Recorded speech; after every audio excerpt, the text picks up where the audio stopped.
Ես սիստեմատիկաբար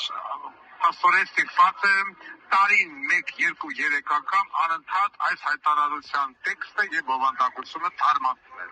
Քանի որ մեր ժողովրդի գերակշռման սովի շատ վատ շողություն։ Ոստի ստիպված եմ։ Ուրեմն նորից կրկնեմ 1,000,001 անգամ։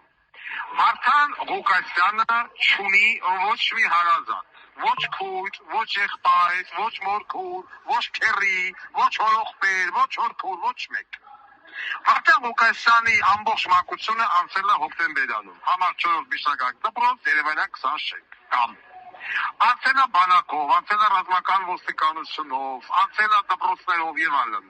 Իմ բոլոր դասարանցիները, իմ շենքի ժողովուրդը, իմ բանակային եւ ոչ բանակային ընկերները, իմ գործընկերները, բոլորը կասեն, որ ես մարդուն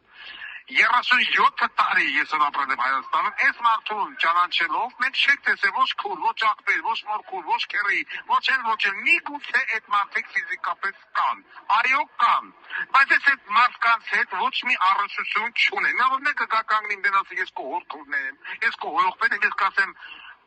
տեսություն, հաջողություն, ես ես չեմ ճանաչում։ Երբ որ Վարդան Ղուկասյանի մայրը բուժքույր հալով, համ բուժքույր էր աշխատում, երեկոյան գնում հավաքարարություններ անում, դուք ուր էիք, իմ բարեկամ կոչված ես։ Երբ որ ես բանակում էի, երբ որ ես բանտում էի, երբ որ ես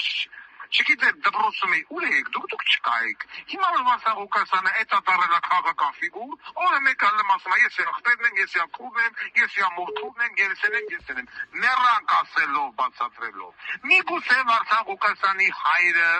գնացել է նալևը, նապրավա, սրանաշին է երեխայա բերե, նրանաշին է երեխայա բերե, ես հետ երեխաների հետ, ու ոչ մի առնչություն չունեմ, բացարձակապես։ Իմ հերնա, ես իմ հորը մինչև մաս չեմ ներում, որ իմ մանկությունը անցել է առանց ծնող։ Ճիշտ է, մարդը վաղուց մահացել ավտովթարից, բայց ես իմ հորը չեմ ներում, եւ չեմ էլ ների։